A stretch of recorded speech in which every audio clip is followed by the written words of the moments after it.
No, later on.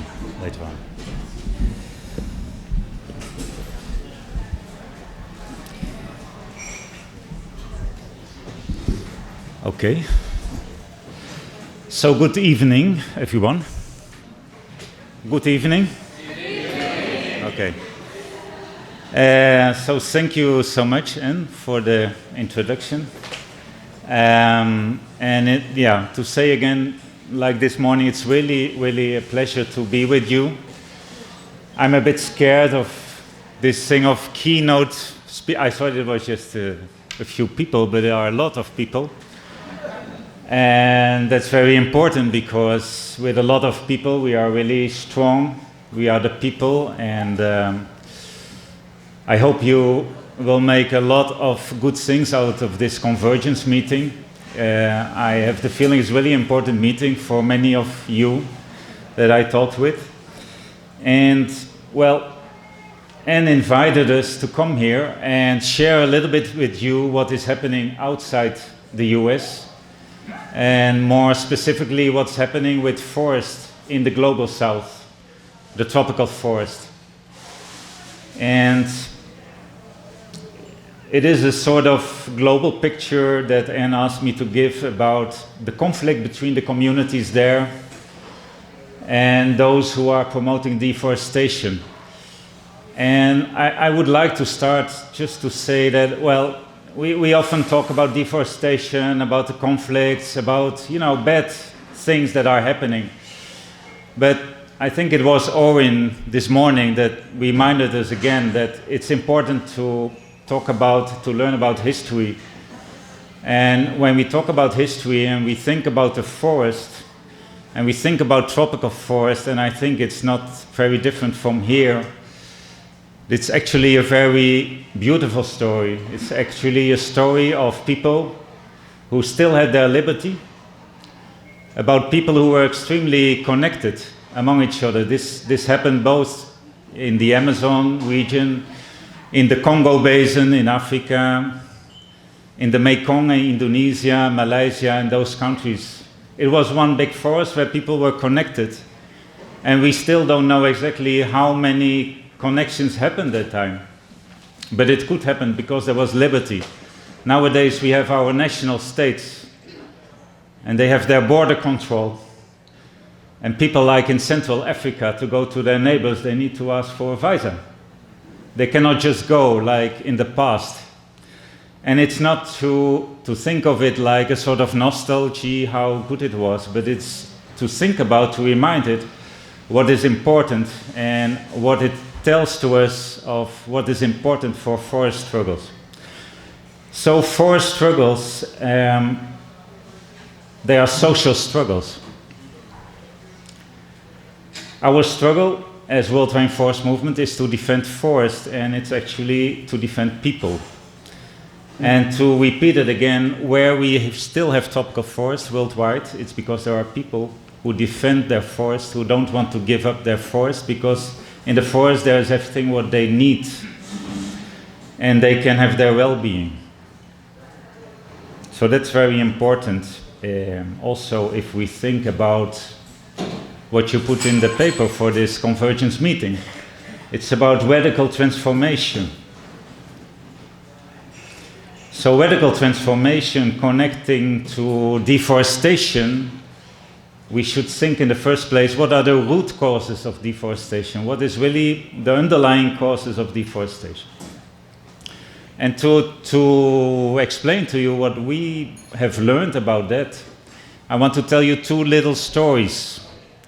I want to take you to the Amazon. I'm really happy that we are here, actually, and not outside, because the temperature here is coming a little bit closer to what we can experience in the Amazon, and I'm really comfortable with that. So I will take you first to the Amazon, and I will take you to the Xingu River.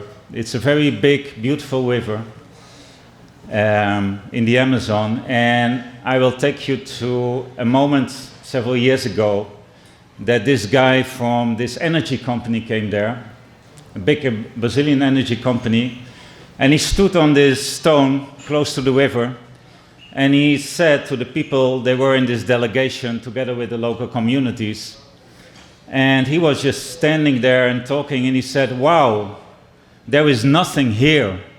There is really nothing here.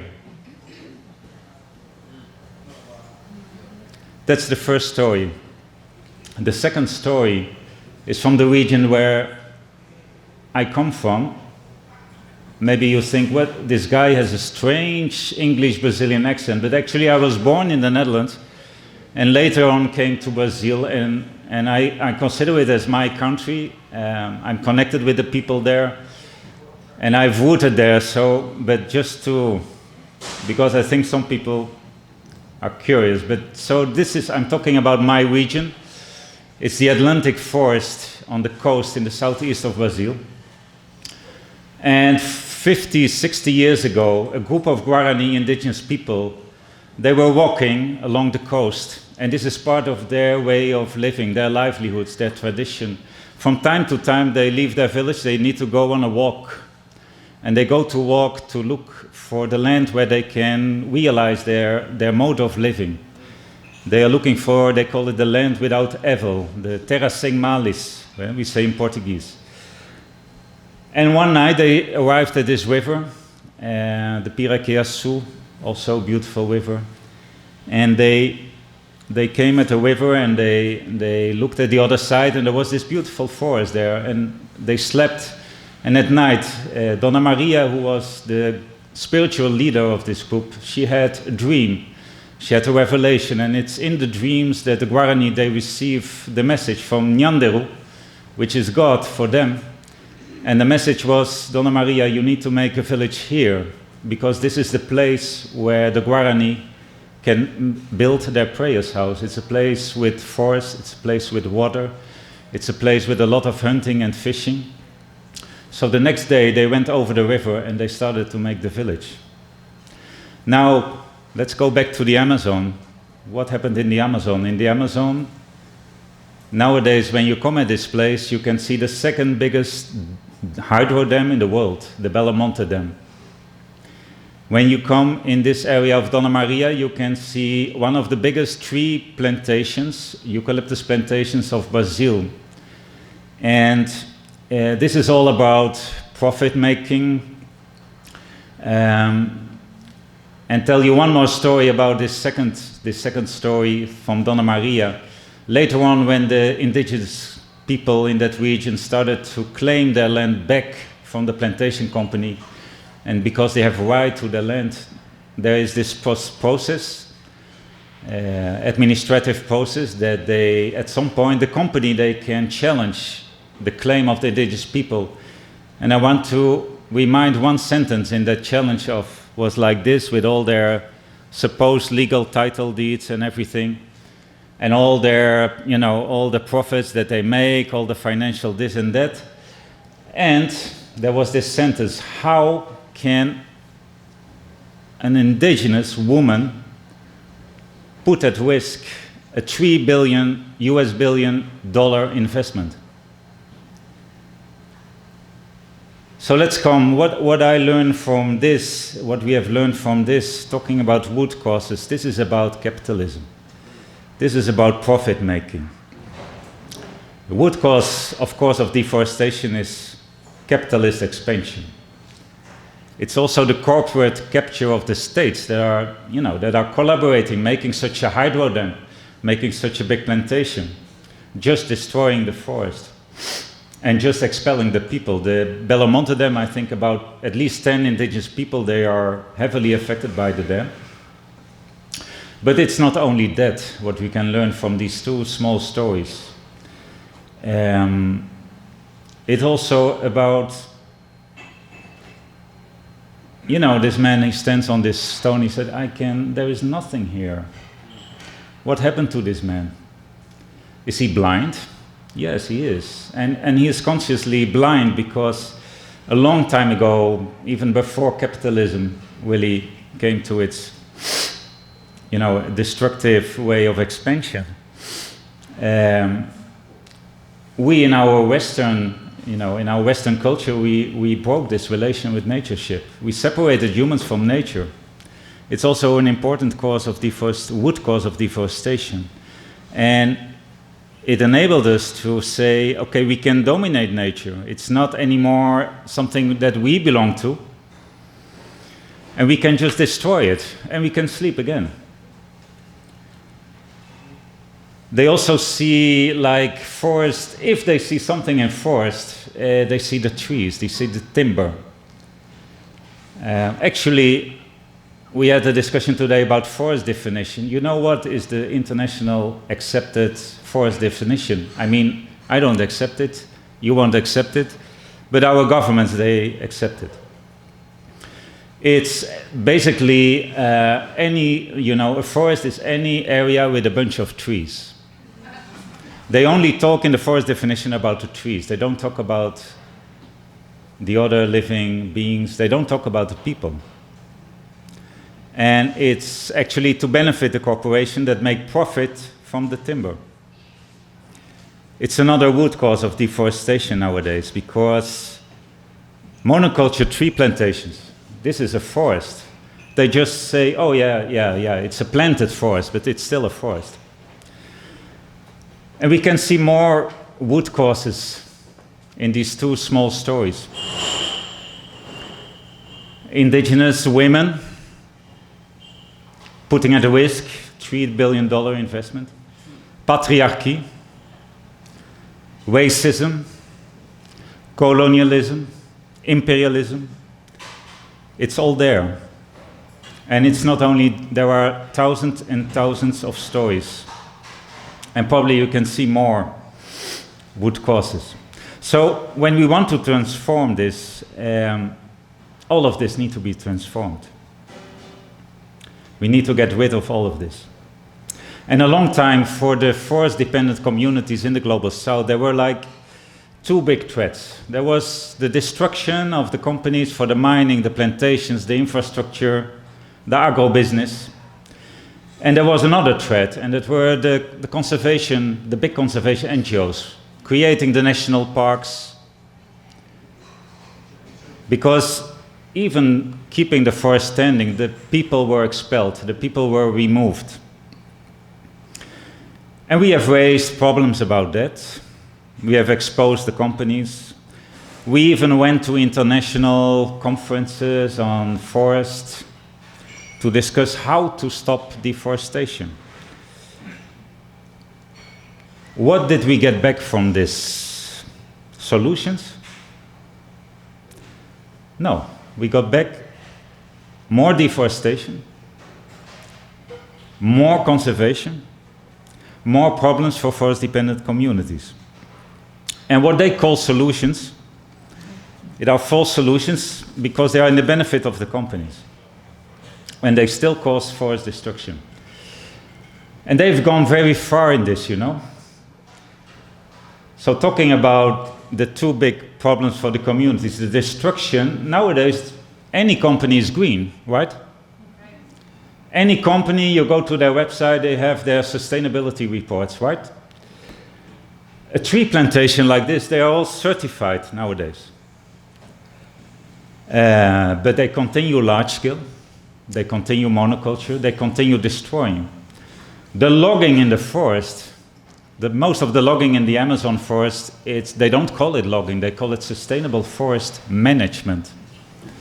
They do the so-called selective logging. They do it even with communities, and it's still very destructive.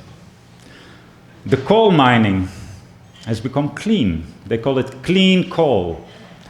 The big dams, they have become green with renewable energy. The corporations, they got a big helping hand with all of this. And we need to mention them, the big conservation NGOs. And we should decide something among ourselves, I think.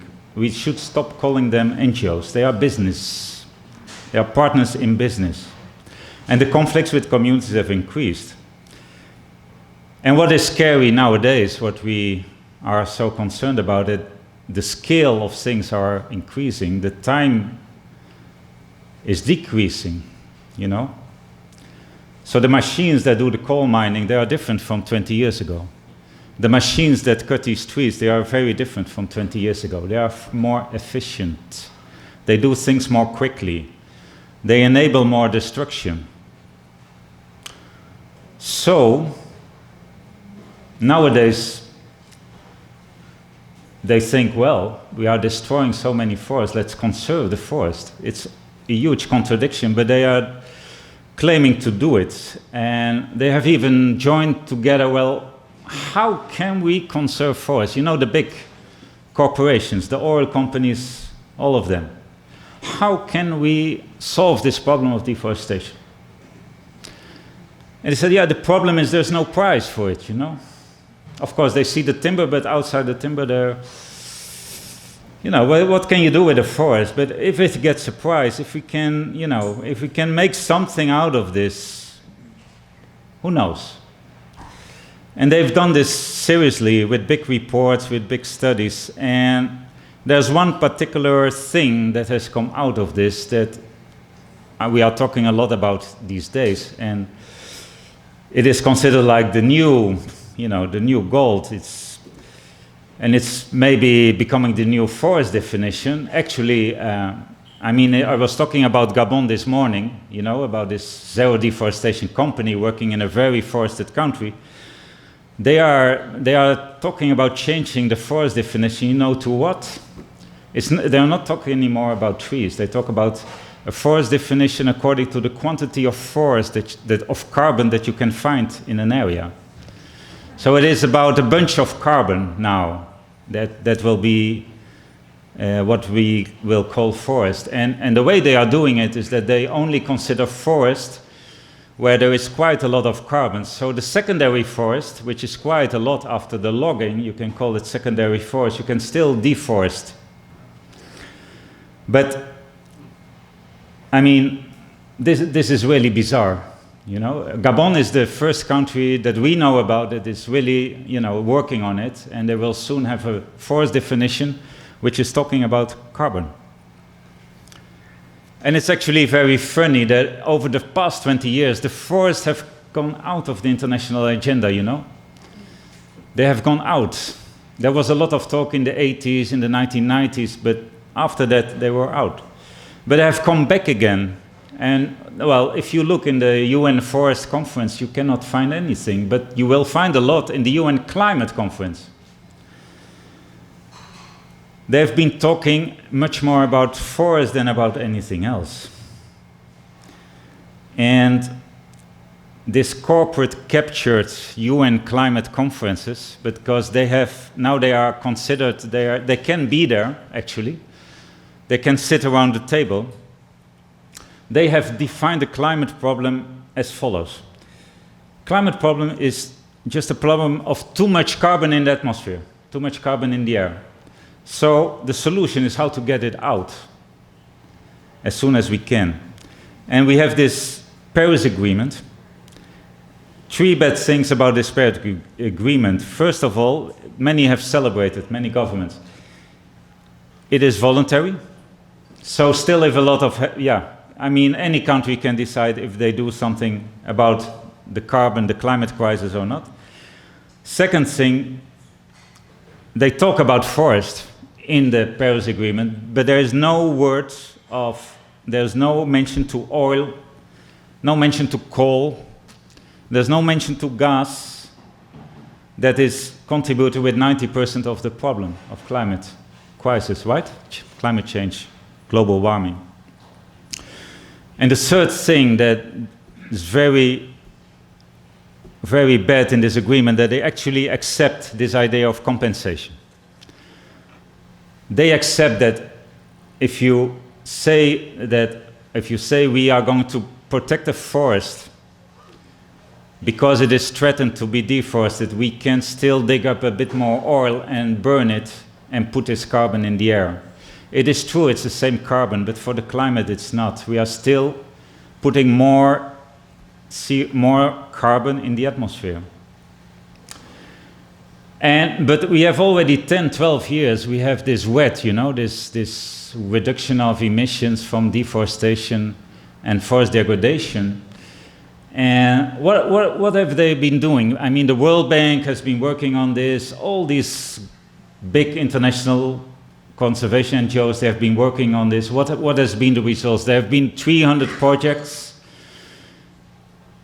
What is our analysis of this? Well, all the areas where there are the big deforestation going on, like in Brazil, where the fires were now, you cannot find really wet projects there. You will find a wet project in the isolated areas of forest areas.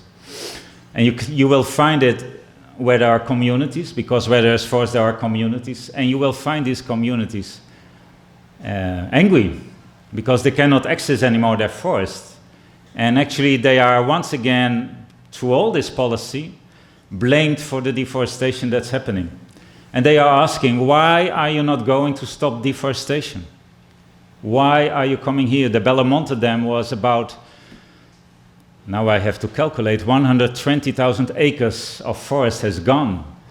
The Aracruz, the eucalyptus plantation where the Guarani people were arriving and was put afterwards, it has deforested in that area at least about 1.5 million acres of forest. Why are you not stopping that? They were talking about creating a market, these oil companies. They said, no, we're going to create a market in carbon. It will be wonderful. We can make business in market, and any market they see as an opportunity to make profit. The carbon market has become a failure. It just doesn't work. It's still much more profitable for the companies to set up an oil palm plantation than doing a wet project because of this, to selling some tons of carbon. And now they have this wet plus, so they included sustainable forest management. So now you can do a sustainable forest management. Remember I talked about this destruction with the selective logging. It can also be included in wet, so there is more destruction going on. And you can include with wet plus reforestation.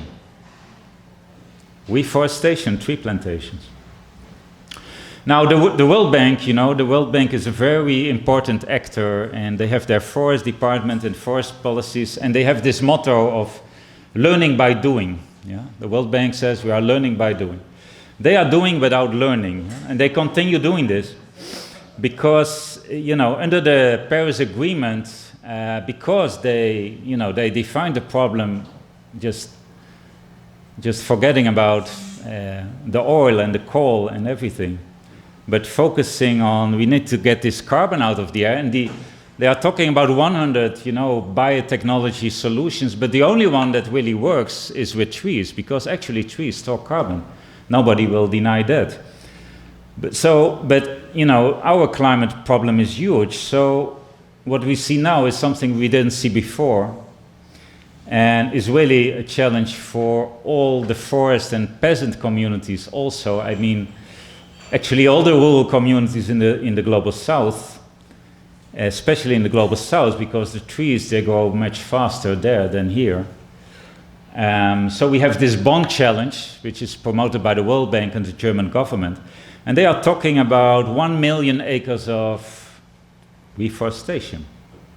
They don't talk about tree plantations. They talk about forest restoration, reforestation. So my colleague went to this debate in Germany with the German government. It is beautiful bond challenge with the pictures of the forest and forest restoration. Some of these small projects, communities are doing it all the time, forest restoration. So stand up, and I have a question. Are you also going to do tree monocultures, industrial tree monocultures in your forest restoration plan? I said, no, that's not the idea, but yeah, we could accept it because, we could accept some of these plantations. Now a study has been done about the commitments of countries, especially in the global south, and their forest restoration plans. And it's about, let me calculate again in acre, it's more than 1 million acres. It's more than 1 million acres. And according to and the study was interesting because they went into these plans to see how the governments are formulating it. And at least 50% is industrial tree monoculture plantations. So in my country, Brazil, it is 88% of their commitment is tree plantations. It's crazy. There are many other plans. WWF has a plan of 1 trillion trees. It's crazy. It's completely crazy. It's still good for if we, there's one study that says if we plant like about 2 million acres, that's about the size, I think, of Brazil or Australia or something like that, or India. If we plant that, we can solve the problem 37%. Okay, if you leave the forest standing, because they eventually will cut it and it's gone. I think one more other challenge, and I think it's important to tell because it has to do with it, separation of human with nature, that people accept these kind of things. It's called biodiversity compensation. And don't know if it's happening here, but I want to share it with you. And we went to Madagascar, Madagascar, east of Africa, African continent. And there is this mining company, Rio Tinto, and they are going to do a big mining project there. And they have this beautiful biodiversity compensation project. So how does that work? So they have a lot of these biologists. I should remember there's this science of, forest engineering, forest tree, it's not forest tree. I mean the wall of science. Yeah. Let's keep, the committed scientists with us, but let's expose the bad science.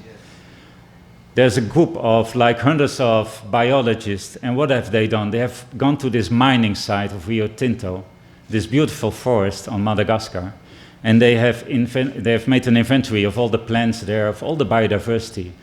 And when they got that, it's a study like this, they went all around in Madagascar, where can we find a comparable area? Where we find more or less the same trees, the same fauna, this and that. And they found it. And again, there are communities there. So what did they do? They did their mining project, and they came to the communities, and they calculated to compensate, And they said to the community, you cannot use this forest anymore, but we can give you work. We will let you plant trees. So they had to go to an area to plant trees, but they did their agriculture in the forest. So the people said, how are we going to eat? Said, oh yeah, we have another area where you can plant your manioc. And they went there, and the manioc got really bad because in the forest it's going good, and there it was going bad. So they got in trouble. So we went there to understand what was going on. And you know what? Rio Tinto, they're actually saying we are increasing biodiversity because, this mine has to come because of development, development, another root cause of deforestation. We have to do this because there's a demand, for this typical mineral. And so we have to do that. But we compensate because this community eventually, because their population will increase, So this forest they are using, they will, it will be destroyed by the community. Once again, they blame a community that always cared for their forest for deforestation. So we have compensated that, but then the community is going to work on planting trees, so we will increase biodiversity. Yeah, that's a lot of, imagination. What the point that I want to make is that why are we opposing this? Why are we supporting the community to oppose this? Why are we supporting community to tell this story into a report that went out and made Rio Tinto get crazy about all this visibility to the craziness of their project, that they eventually stopped the project? But they say that we can compare one place to another. It's just, if you have the same plants, it's the same place. No. This community is living in this forest. They are not living in the forest in the mining area. It's in that forest that they have their woods. It's that forest that they have their sacred places. Every place is unique. And they are just, trying to, now we have the same in the Amazon. In the Amazon, you know, big destructive companies, they are appropriating land to compensate already for their future mines, their future, and the people are getting in between without any space. So I want to finalize, because it's taking already a long time. I want to talk about resistance. And I want to tell you that there's so much resistance going on, but we don't know about it. And people are isolated everywhere. And we have our governments defending the national interest for the companies. I want just to put a few things that came to my mind thinking about our experience of facilitating that struggles can happen, that people can, you know, build a movement, and what makes this movement, this resistance, strong. I think wherever these movements, this resistance is strong, where communities have the chance to reconnect with each other, where they, you know, they can do a process of alliance building. They had these alliances in the past, they were just broken, and where they can take time for that, where they can make the rules, you know, maybe not having keynote speakers and things like that. There is a very interesting process in Brazil going on among communities. They come together, and the first thing they did, they made the rules, you know. They made the rules on how they do their meeting. You know, it's very different on how we organize, although I'm excited about the way you have organized this convergence meeting. It's all about taking time. You took 2 years to organize this, right? So you need to take time. You need to do the things with care. It's not a fast process. If you want to solve a direct, you know, a small cause of deforestation, it might be fast, but if we talk about transformation, it takes a long time. What makes resistance strong? Where people can learn, you know, where they can exchange among each other about how did this company get your land? What were the tactics that they used there? They have loads of experience. And I mean, many communities, like I said in the morning, they are resisting there, but they are silent. They call it silent resistance. They're just silent because there's not so much to say. Nobody, you know, nobody will listen to them. But these exchanges is like fundamental to, we talked about colonization, decolonize our minds. Our friends in Africa, they talk a lot about decolonization. I mean, we got independence in our countries, but we were not decolonized. We have new elites that are still colonizing our territories. This kind of process where, for example, community activists from experienced communities go to other communities to share their experience, it's so hugely strong, it's so powerful. It can transform, like, people living in isolation, feeling connected, feeling part of a bigger struggle. It makes division coming to a process of unity. It makes people, you know, worried about the compensation, about the health post that the company built, but it doesn't function because they didn't think about anything else than building the post, taking the picture and putting their sustainability reports.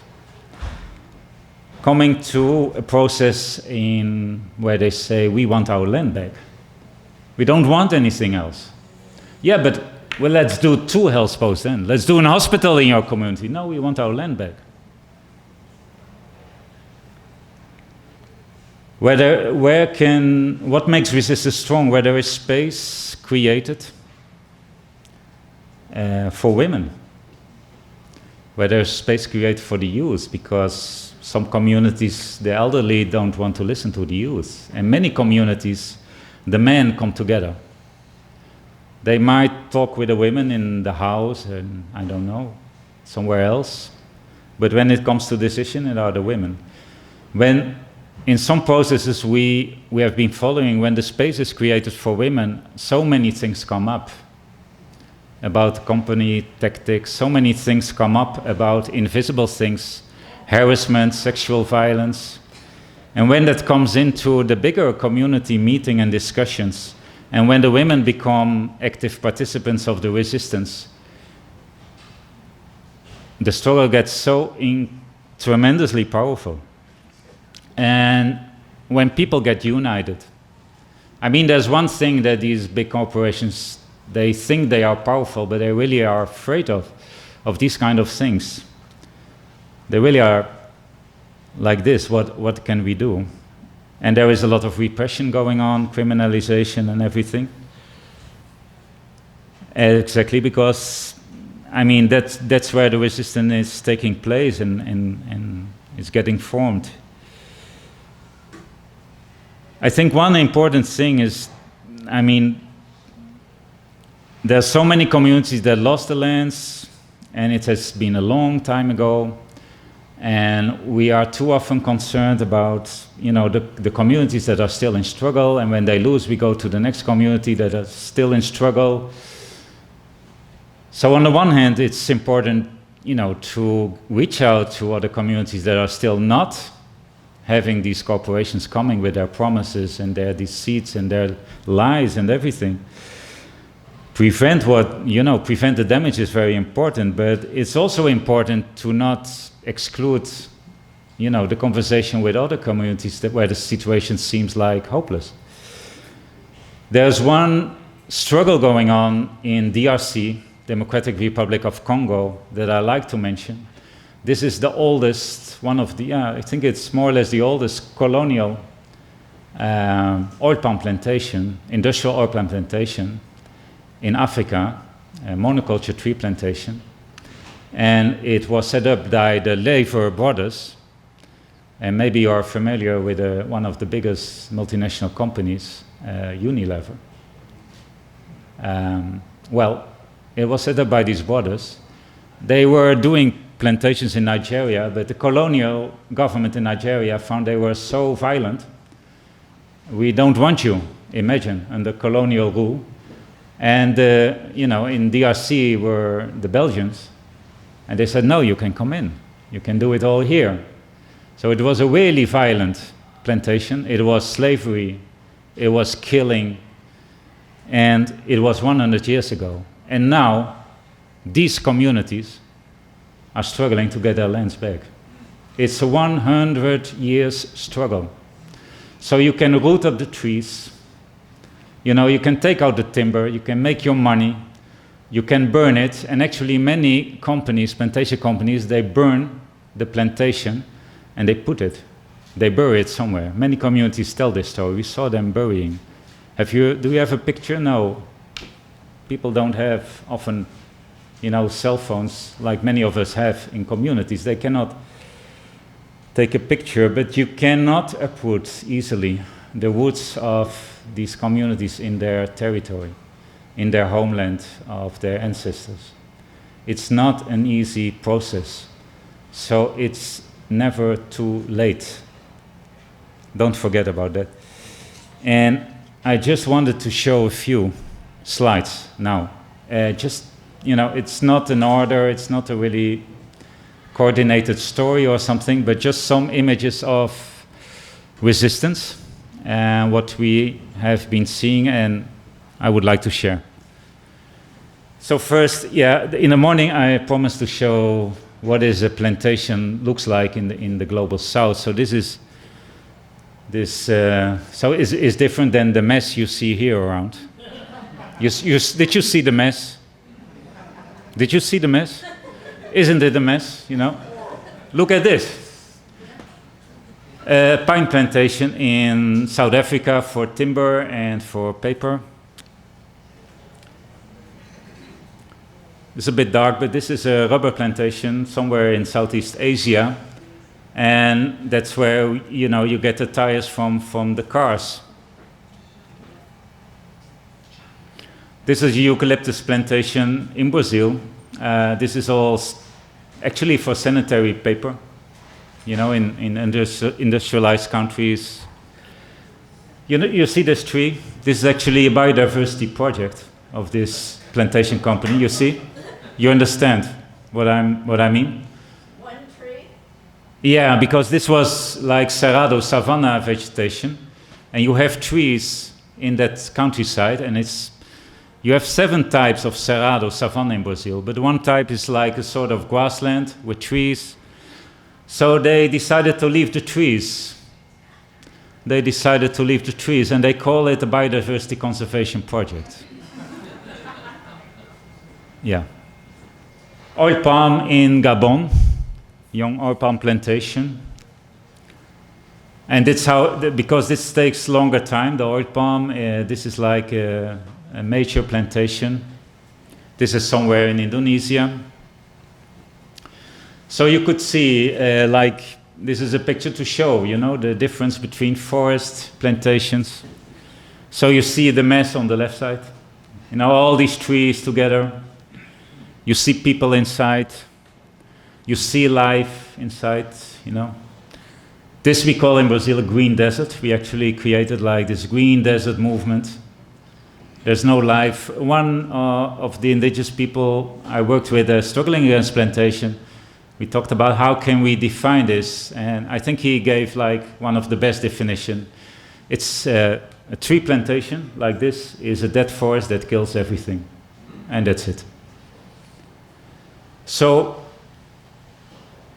Donna Maria, spiritual leader of the Guarani Women, she started this struggle to get the land back, and it's one of the strongest struggles I think I've seen, and I had the pleasure, the privilege to be with them for 15 years. And I mean, this is what needs to be done. They just, you know, took out the eucalyptus and took over the land again. That needs to be done in many places, but it's not easy.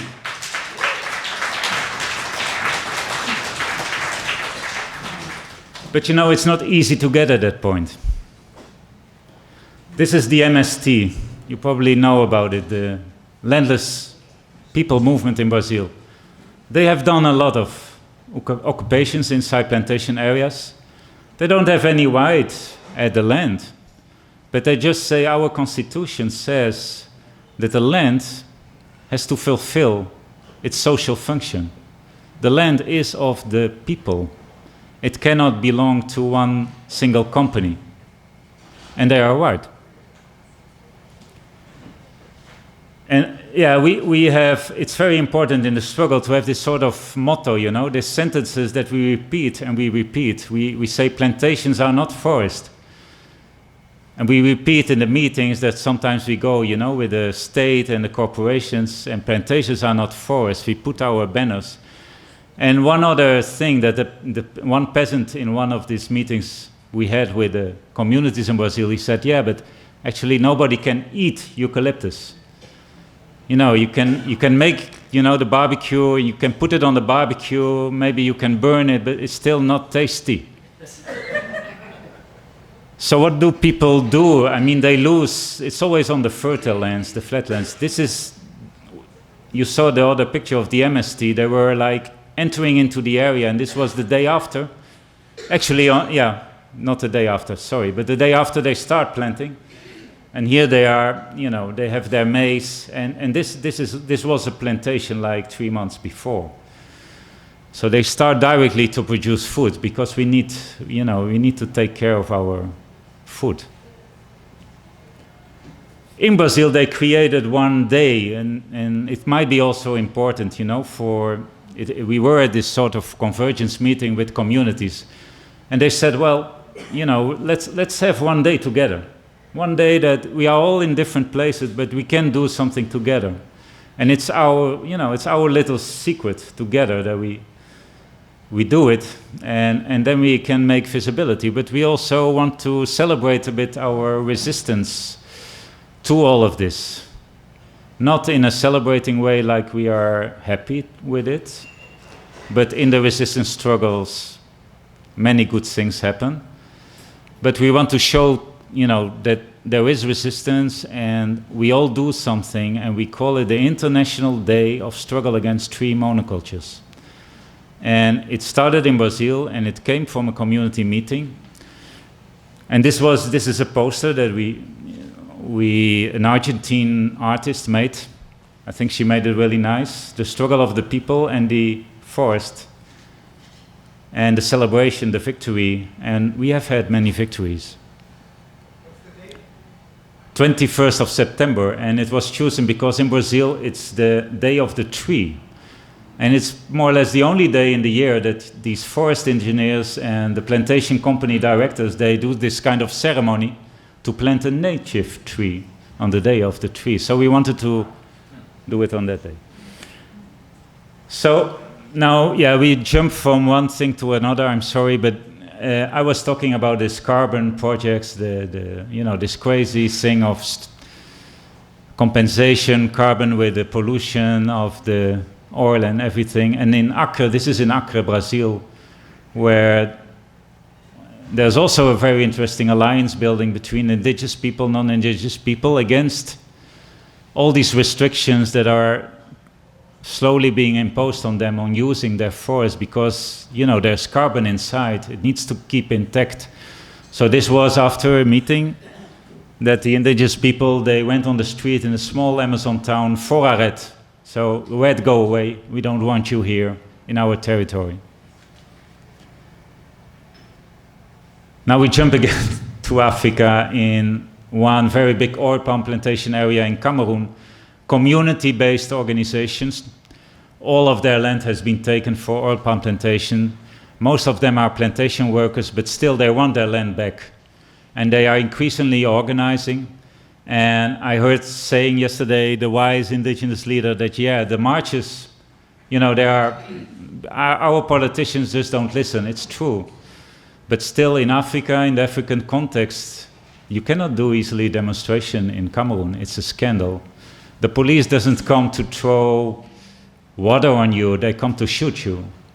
So these are people, they are still not taking out the oil palm from their land, but they are going on their streets in their area. This is from Gabon, the slow process also of communities coming together to break the silence, to start speaking out. So just one of these banners, the plantations of oil palm, they will never substitute our forest, our savanna areas. Many women coming together, women participating.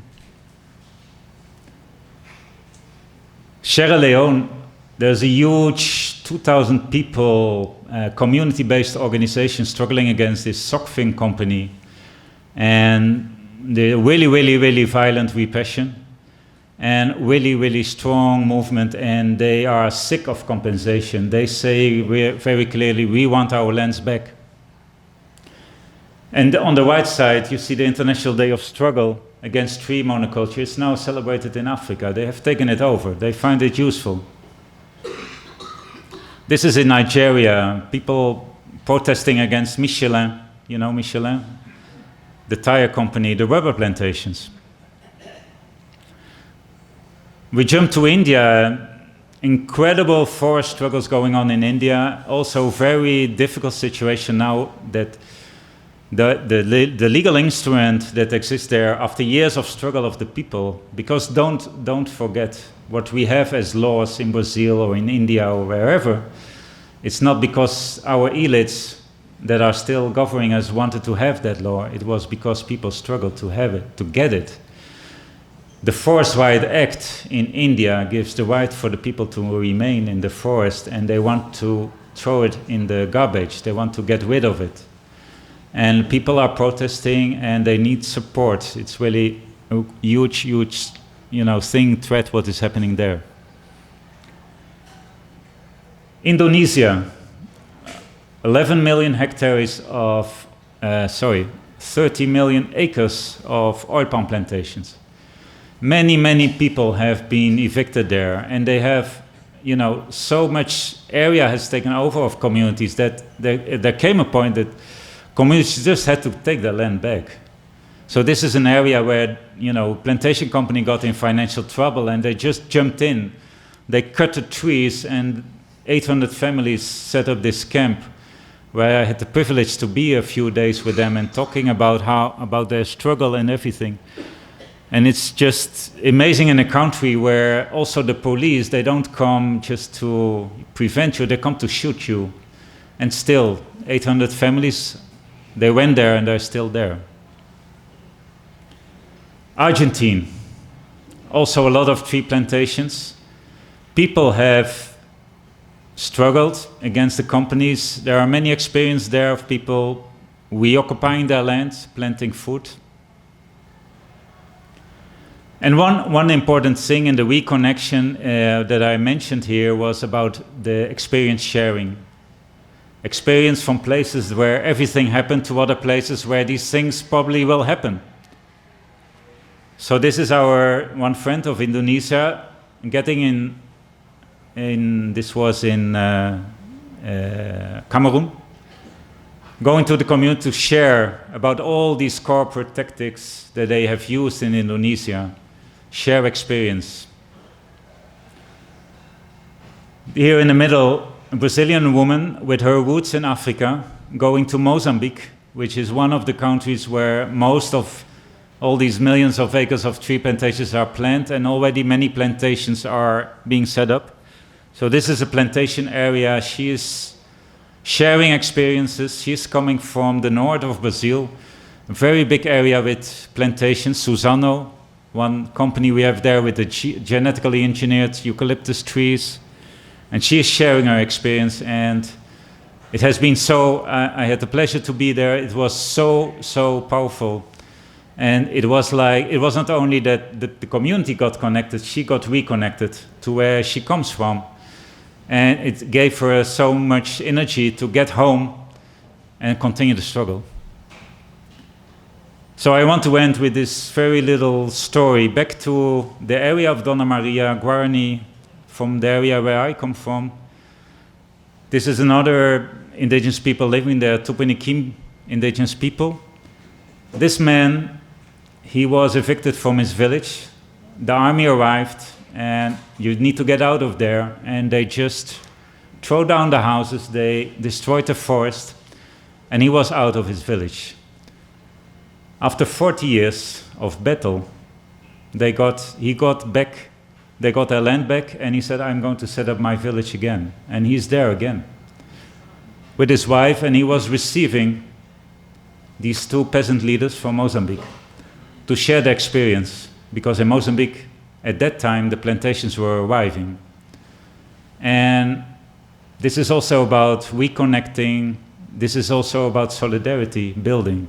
Solidarity is something that, we can say we need solidarity, but real solidarity you will build in a real process, and it comes. And here they are going on the land that was eucalyptus. You can see the eucalyptus on the back.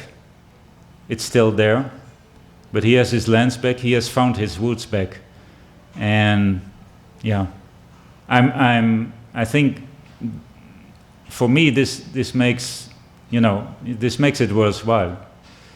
And this was a struggle against the biggest plantation company in the world, and they made it because a bit of all of this what I said to make a movement strong. So thank you very much. This was.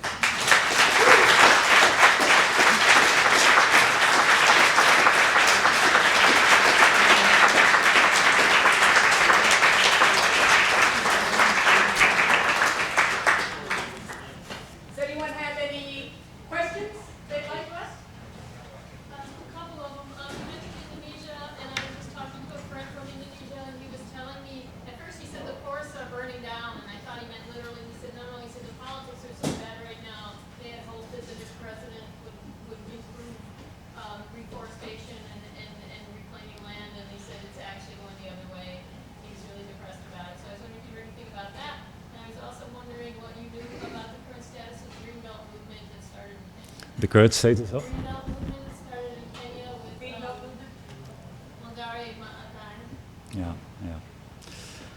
Well, about Indonesia, yeah. Can you repeat the question just for people who couldn't hear you? Okay, yeah. Now I can. Yeah, I can repeat your question. So the question was, what about the forest fires in Indonesia that you had heard about, and the. He said, at first I thought he meant forest fires, but then he said it's political. He said everything's No. No, there are forest fires all over the place. I think it's a particular discussion about fire, because since fire is so forbidden everywhere, we have much more forest fires. Right before it was, the communities were always have managed fire, and nature has fire in many places, it needs it. But in Indonesia in particular, the question of, there are forest fires, and the plantation companies, they are promoting it. And they do it to expand the plantations, and they do it in areas that are called peatlands. And there's a big problem, because if you put fire into peatland, you get a lot of, because it's so humid, you get a lot of smoke.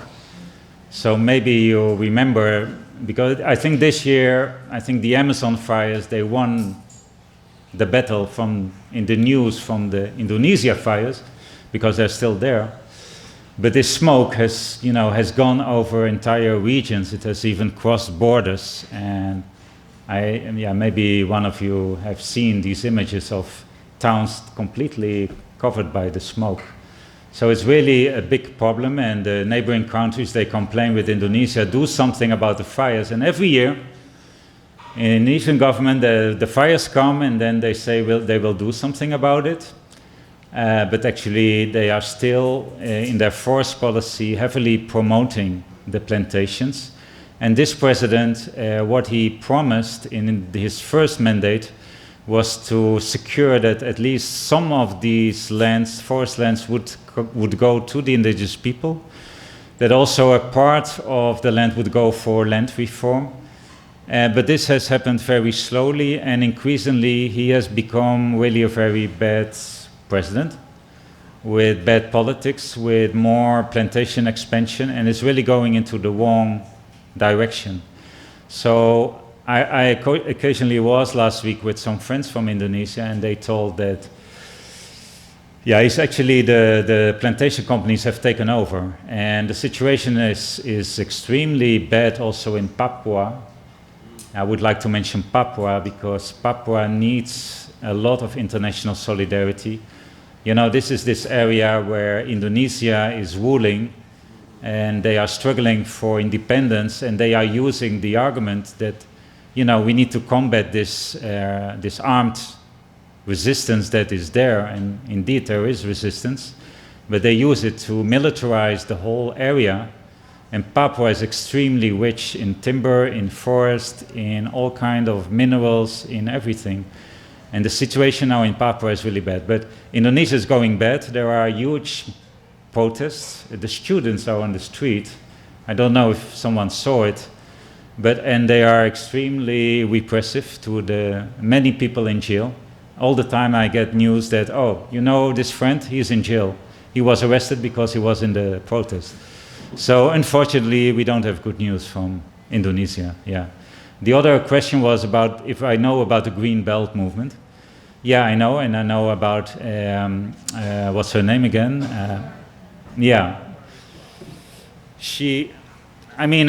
It's an interesting initiative, because it is about planting native trees.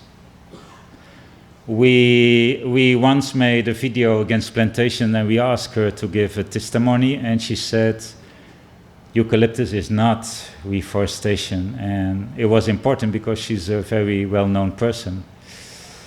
But still, I think, it would be great if she has passed away, but the movement be a bit more political, because still plantations are expanding. And I think what we also learn is that these two models, they cannot go together. You cannot just do agroecology on your farm and, you know, just don't care about what's happening, because they are coming. I mean, the scale of land grabbing nowadays, and in Africa, especially, all the land belongs to the state, every country, basically. So if the government's not on the side of the people, if they want to give it to corporation, they give it. So we have countries where now, I mean, 80% is given out in concessions, and there are all communities inside. So we need to politicize the movement. But it's definitely important initiative. It's the movement, I mean, in most places they are planting eucalyptus and call it reforestation, and they said no. Because in Kenya, actually, there has been a time that there was a minister who said we do not plantation in our country because they have a problem with water. And eucalyptus is extremely damaging for water.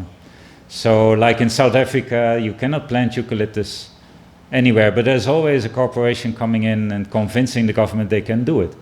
So even in South Africa, they are, you know, expanding plantations where they should not expand it. Some more question? Or? So here in the United States, we have a lot of well-meaning people who think the Nature Conservancy is doing a wonderful job. I was just wondering what advice you have for us in terms of exposing them as being the largest of these conservatory groups that you mentioned in the United States. And then the second question has to do with the so-called People's Republic of China and what they're doing in terms of deforestation in particularly West Africa. Yeah. Well, about TNC, I think I once read about that they had got some revenues from oil in some area here in the US, but later on somebody can tell me that story. I think you probably will have a lot of things to expose here. I think TNC is based here, although they are based like everywhere. They actually took over. It was still in the Workers' Party government in Brazil. They took over the Ministry of Environment. Actually, they are very keen in doing lobby to make the policies. Well, what I can advise you is because there's a lot of talk now about nature climate solutions. It seems to be like the big talk in the next climate conference or something. And it's basically like there are very interesting analyses about it that, yeah, it's 3/4 of it is about forest and trees.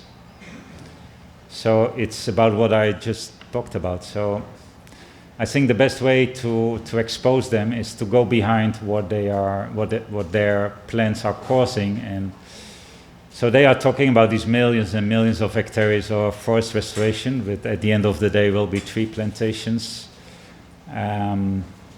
I think an important thing to show is that they are not an NGO. Maybe do a campaign. You are a business, like TNC is a business. Plantations are not forests, but TNC is business.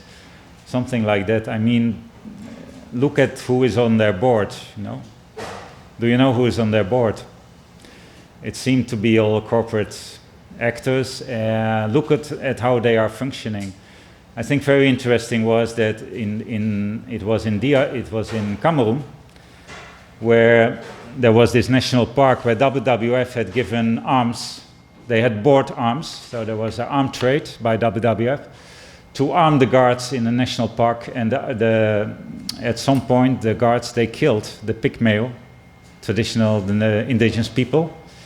And Survival International did a complaint to the OECD, and now these complaint mechanisms, they are quite frustrating, but the interesting thing was that the OECD said, yeah, but we cannot accept complaint against NGO.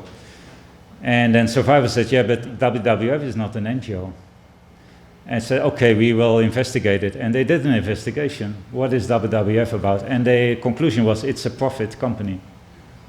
It is a profit company. And I guess that if there is somebody of WWF coming in a meeting you will attend, they will not present themselves from the WWF corporation. They will say, no, we are like you, NGOs concerned about the forest, about this and that. So I think we should challenge this kind of things that show that they are partner in business, they are promoting destruction, they have a completely false, discourse. And this natural climate solution, it's all again a distraction of, the basic problem. It's keep the oil in the soil. And they are partnering a lot with the oil companies. And the oil companies are very active in the tree plantation. Like the Eni company, energy company of Italy, is planning to plant 24 million acres of tree plantations in Africa to offset. Shell has huge plans for reforestation with tree plantations, things like that. And the People's Republic of China? Yeah, that's a complex debate. Yeah, in Africa, definitely. I mean, the social movements there are so critical about China because they are taken over. They don't care about human rights. In the DRC, for example, which is the country where you can find most of the minerals in Africa, they wanted them. They needed them. So they said, okay, let's give us access to this, and what do you want? Now the state in DRC is not functioning. Since the Mobutu time, it's not functioning at all. But the president, they are a democracy on paper, and so there are elections. So the roads, there are some really remarkable roads in DRC. They even have a cycling tour now, the DRC. The Tour de DRC, like the Tour de France.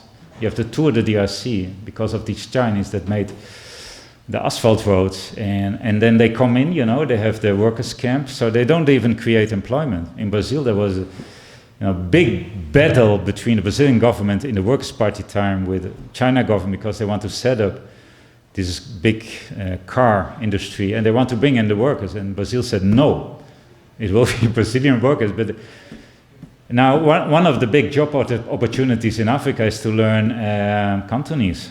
I mean, then you probably get a job because they won't even learn the local language.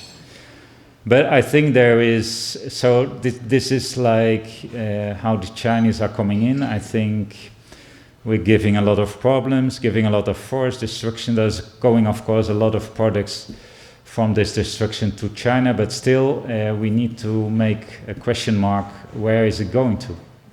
Who are using these products? And then we will probably see that there are many multinational companies there, US companies, European companies. They are based there because it's so cheap to produce there. And they are consuming it.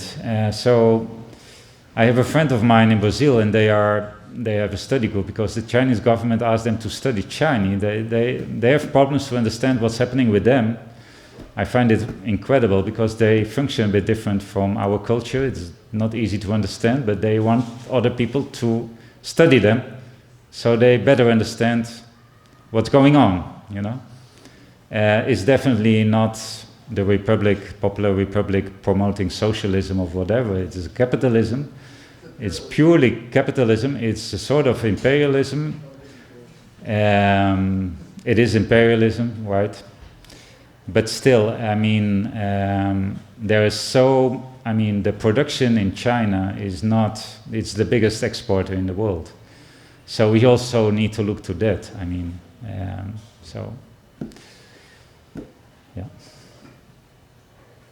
When you speak in other countries, how do you describe what's happening in the U.S.?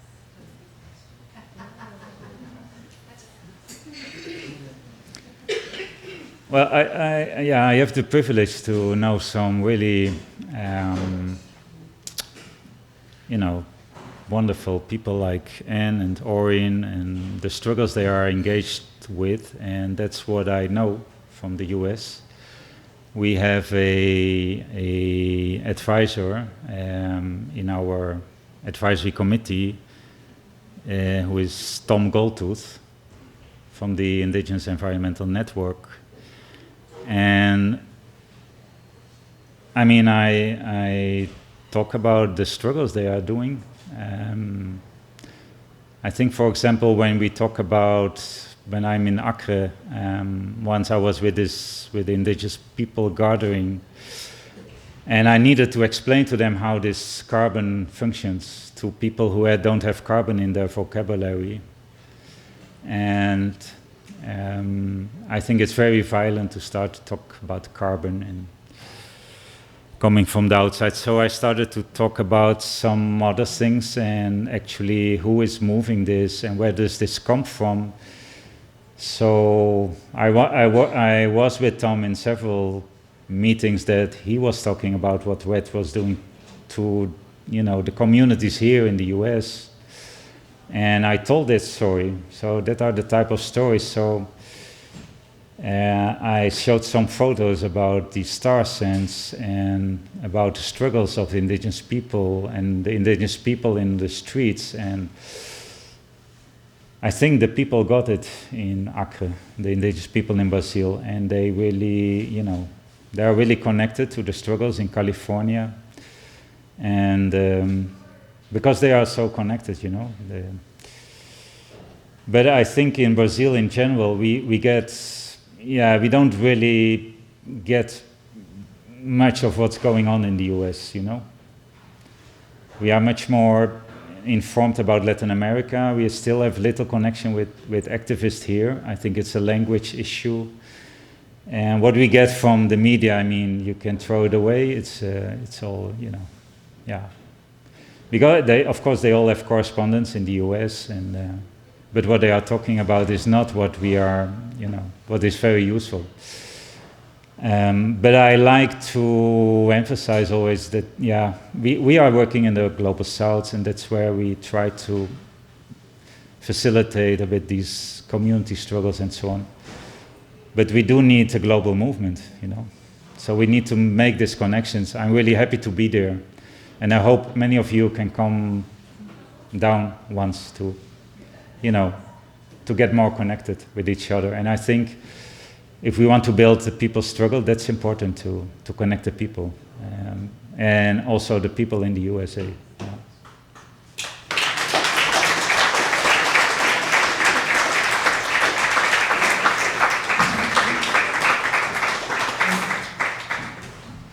Okay? Oh, okay. Slash and burn has come up a lot in the media lately, on Facebook and other media, with the fires in Brazil and the Amazon that we're hearing a lot about. You portrayed a whole different perspective here with the farmers coming in and reclaiming their land and then planting for sustenance. So, I mean, both issues are sustenance, but I wonder what is really happening? Is it really the farmers going in, just indigenous farmers going in and cutting the forests and planting, or is it more common what you show here, where they are just reclaiming their land? Now, what I was showing here was a eucalyptus plantation where the farmers came in, and there was forest before. But, I think it was in the UN Assembly that how did our indigenous leader call it yesterday? Sociopath, yeah. So in Washington, D.C., you have your sociopath. We have our, nowadays in Brasilia, and he went there and he said that actually it are actually the farmers who are, destroying the forest, and it's really, really sad and violent because everyone in Brazil knows who is destroying the forest, the Amazon forest. And actually people inside the state, the people who are left, because he cut like 50% in the first month of people who are working to try to control people who are doing deforestation, companies. So there are few people left. But there are some really good people, and they say they started to investigate who was putting the Amazon fires, and said all of this is, almost all, is criminal. And it is this old pattern that we sort, that we had left after us. It's from the past, but it's coming back strongly. And it is this pattern in the Amazon that first the loggers come, you know. We have this agricultural frontier because the Amazon forest, the deep Amazon forest in the Amazon state, it's hard to get there. So you need to get the roads first. That's what the military did in the 1970s. They made the roads because they wanted to integrate the indigenous people, you know, so they could, you know, have a good life, yeah, in our violent urban centers and so on. So they made the roads, and the agricultural frontier was a fact. And they, you know, the loggers came in and they take out the good timber, and then come in the big farmers, you know. And they start to burn in the burning season, and that's what you have seen on television. And after that, they, often by plane, because the area is so huge, they appropriate, they invade, they plant the grass by plane. And they can, you know, they just put the kettle and they make money. And after the soil is really getting poor, then the soy comes in, and the maize and the monoculture and everything. Now, talking about the small farmers, what the military did, they brought in the smaller farmers in these so-called colonization programs, and they were coming from an area which is quite comparable with this area in the south of Brazil. It's cold, it's a temperate climate, it's completely different vegetation. Many of them died from malaria or something, but they just started to deforest to make a land. But they, you know, they were a family farmer. They were not deforesting like 10,000 acres or something. They were just for their livelihood. And slowly now there is a peasant movement going. We had one. She was really, you know, she was really a leader, a very strong leader. An American sister, Dorothy. Have you heard of her? She was working in the Amazon to work with the farmers, to do an agriculture in a different way, agroecological, to learn about the forest, and that is heavily threatening for the big farmers in the area. They don't want that. They want the small farmers to be killed. And Iman Dorothy was one of the people killed, many people killed in the Amazon. It's the most violent area of all the rural areas in Brazil. And so we know what is causing deforestation. I've been talking here a lot about the forest fire because there's some, I mean, there's little time and a lot to talk, but I think it happened like much more than before. It is a long process, you know. It's not happening with Bolsonaro. It's a long process, but the difference now is that he is really promoting this. The violence, he agrees with the violence. So those who are promoting deforestation and violence, they are betting on the impunity, that nothing will happen. So you can just kill the people, you can invade the territories of the indigenous people. He has come up now with a decree that can, if it gets through, it's still not approved, to diminish in 50% the indigenous territories in the Amazon. Because, you know, he says they also have the right to, you know, to have a good life. They also have the right to become rich. And we can share benefits from the minerals. The old story of the old promises, you know, corporate tactics. So it's really a difficult situation, and we are still a bit like amazed about it. Is this really happening? I think many people questioning. But it's also an enormous lesson. I think we need to talk because we talk a lot about the US lately because, you know, you have Trump and we have Bolsonaro. So we are more or less in the same situation. But I think the movements that are really they're really strongly reacting, for example, the indigenous people movement, Afro-Brazilian people's movement are also struggling for their lands.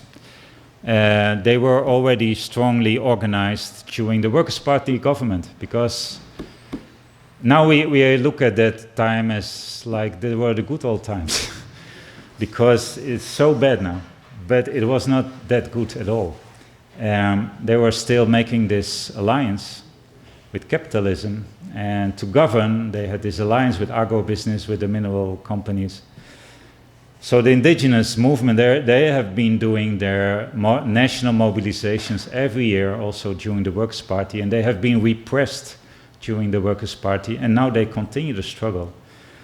And they also have this, you know, sort of, because people are very upset now, and when you talk with them, they get a bit more calm. They say, yeah, we're doing this 500 years. It's just like a sort of cycles we are going through.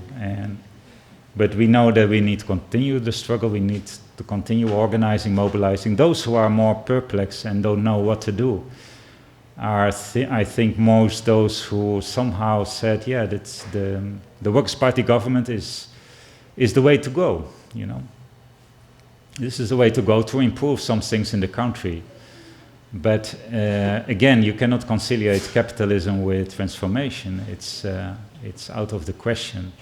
So they are really, you know, they really don't know what to do. And it's time to stop and reflect and evaluate. It will take time, but at the same time, we need to mobilize with many people and organize, because he is destroying so many things and so quickly.